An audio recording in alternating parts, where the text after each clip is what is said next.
Salut à tous, c'est Cédric du Fringe Channel. Comme toujours, j'espère que vous allez bien. Puis aujourd'hui, on regarde la deuxième figurine du Lightning Collection sur le Fringe Channel. Donc, on regarde ici le Psycho Ranger bleu. Psycho Rangers, ce sont des versions diaboliques des Power Rangers qui sont apparus dans la saison Power Rangers in Space. Et on les a revus pour 2 épisodes dans la saison suivante, Lost Galaxy. Donc c'est une exclusivité de chez EB Games. J'ai essayé de pas me faire avoir comme Goldar cette fois-ci. Donc je l'ai commandé et on regarde ça à l'instant. Alors comme toujours, c'est une très belle boîte fenêtre. On peut voir la figurine, les accessoires qui viennent avec. On a ici Power Rangers Lightning Collection, donc avec le nouveau logo des Power Rangers que Hasbro a créé. Ensuite, on a ici le nom de la figurine avec la saison. On a une photo, je dis toujours une photo, mais on a un dessin qui continue ici. Donc un dessin qui va de là vers le côté. Et c'est cool parce que ça fait vraiment là, de côté, ça fait une belle boîte aussi avec les couleurs représentatives de la figurine. J'ai hâte d'en avoir plusieurs pour les mettre une à côté de l'autre. Je pense même que ça va être un élément de décor. Donc ceci étant dit, on a donc ici Power Rangers in Space. En bas, il n'y a rien. À l'arrière, comme toujours, cette fois-ci, c'est une photo avec la figurine en action.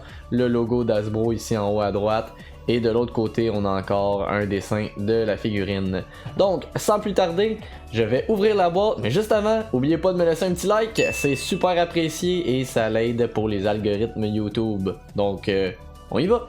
Alors là, voici une fois à l'extérieur de sa boîte. Je dois dire que jusqu'à présent, je suis vraiment satisfait de la Lightning Collection. C'est certain que j'ai pas de Legacy de Bandai, donc la série précédente, avant qu'Hasbro achète les droits. Alors c'est dur pour moi de comparer, donc je ne comparerai pas. Ceci étant dit, j'ai vu des vidéos sur YouTube, j'ai lu des articles, il y a beaucoup de gens qui, par rapport aux Psycho Rangers, parce que jusqu'à présent on a le bleu qui est sorti et on a le rouge que vous pouvez voir juste ici. Donc il y a des gens qui préfèrent le sculpte du corps de Hasbro, donc de la Lightning Collection, mais qui préféreraient la tête de la Legacy Line de Bandai, donc la ligne qu'on avait là, dans les dernières années. Je sais pas, moi je peux pas les mettre côte à côte, mais j'aime vraiment ce qu'ils ont fait avec ça. J'ai hâte d'avoir tous les Psycho Rangers, je suis content que ce soit mon premier. Encore une fois, comme j'ai dit dans ma review du Black Ranger avec le Dragon Shield, j'aime beaucoup le contraste entre la couleur mat qu'on a sur le corps par rapport au lustré du casque. C'est certain, le mât, bon, on l'a pas sur le bleu, c'est vraiment juste sur le noir, mais je pense que les détails, on peut très bien les voir quand même. Donc c'est super beau si on va comparer, si vous allez voir des photos là, du Psycho Ranger dans la saison In Space.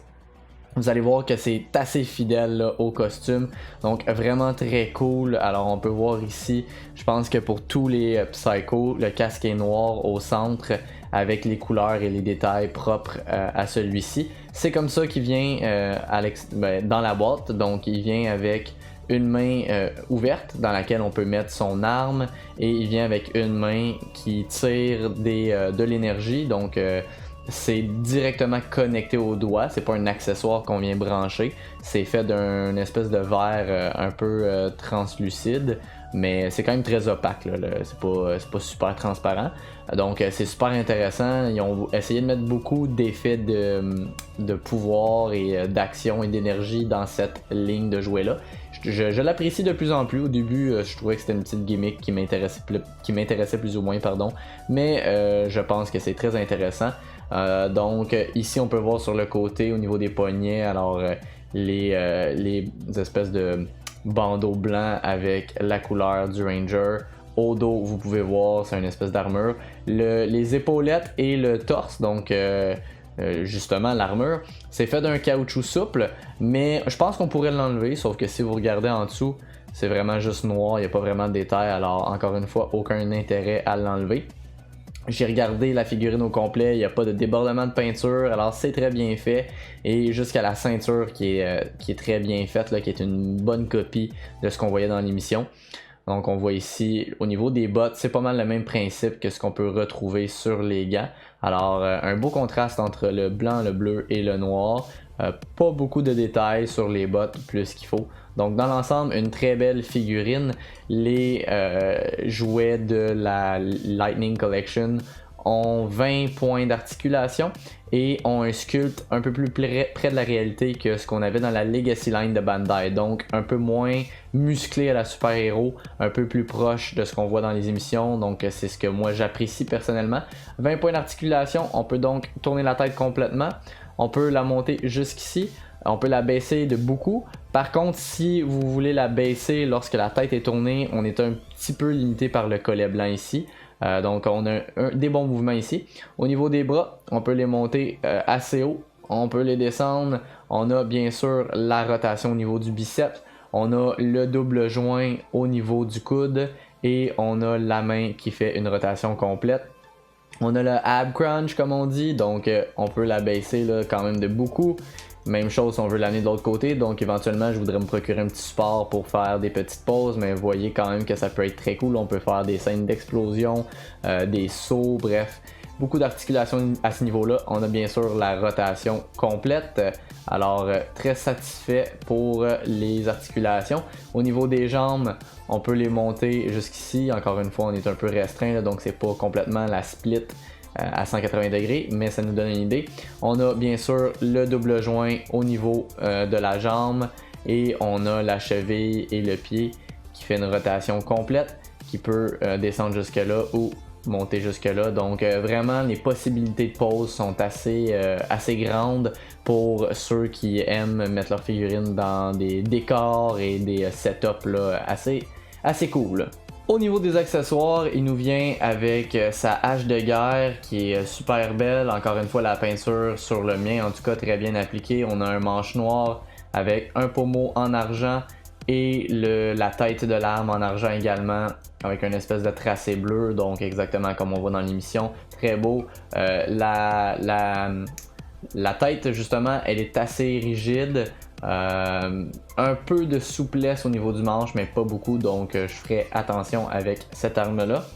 On a également un autre effet FX qui vient avec. C'est une espèce d'effet d'explosion, d'énergie. Quand on la regarde la première fois, même moi avant de filmer, je cherchais complètement où était l'ouverture pour le PEG et je pense qu'on va mal voir à l'écran, mais je sais pas si vous voyez là, juste ici où je pointe, il y a une petite ouverture. Donc ça peut permettre entre autres là, par exemple de venir l'insérer ici comme ça. Et voilà, donc vous avez un effet d'action qui est assez sympathique. Et bien sûr, on a deux mains alternatives. Donc vous avez vu sur l'autre, sur la figurine, la main avec l'énergie et la main ouverte pour y insérer une arme.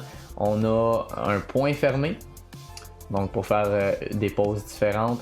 Et une deuxième main ouverte si, exemple, vous voulez, comme j'ai vu sur certaines photos, le faire tenir sa hache à deux mains. Sinon, on vient simplement insérer l'arme comme ça ici. Il y a des petits trucs qui existent, vous pouvez chauffer avec un sèche-cheveux la main juste assez pour la chauffer et qu'elle soit un petit peu plus souple. Des fois, ça facilite quand vous essayez d'insérer des armes dans les mains si vous avez peur de casser. Même moi, des fois à l'occasion, j'ai de la difficulté, mais on va y arriver. Et voilà, donc son arme, sa hache. Alors je pense que ça peut faire là, quelque chose de vraiment très cool. Alors c'est vraiment une satisfaction totale pour moi vis-à-vis cette franchise-là. Et à des fins de comparaison, ben voici mes deux premières figurines de la Lightning Collection côte à côte. Comme vous pouvez voir, j'ai pas de tête alternative pour le Psycho Ranger parce qu'ils ne retirent jamais leur casque et en fait, quand ils se transforment, ils ont leur vraie forme qui sont carrément des monstres comme on est habitué de voir dans l'univers des Power Rangers. Mais c'est quand même drôle que mes deux premières figurines de cette série-là soient deux exclusivités. Qui l'eût cru? On aurait pensé que j'aurais eu avant le White Ranger et Lordia de la première wave, mais ce n'est pas le cas. Donc bien heureux, au moins je sais que c'est deux figurines que je ne trouverai pas partout. Alors je pense que ça commence en force ma nouvelle collection. Alors voilà, c'était la review du Psycho Ranger bleu des Power Rangers in Space dans la série Lightning Collection de la compagnie Hasbro. J'espère que vous avez apprécié cette vidéo. Si c'est le cas, je vous invite à laisser un petit like. C'est super apprécié et ça aide le développement de la chaîne avec les algorithmes YouTube. Et si c'est pas déjà fait, abonnez-vous au Fringe Channel pour plus de reviews de figurines, de Lego et d'objets de collection. Je vous invite également à aller voir ma chaîne Twitch qui se trouve dans la description ci-dessous si vous voulez assister à l'enregistrement live du podcast Le Fringe Show à tous les vendredis. Et sur ça, je vous dis à la prochaine fois.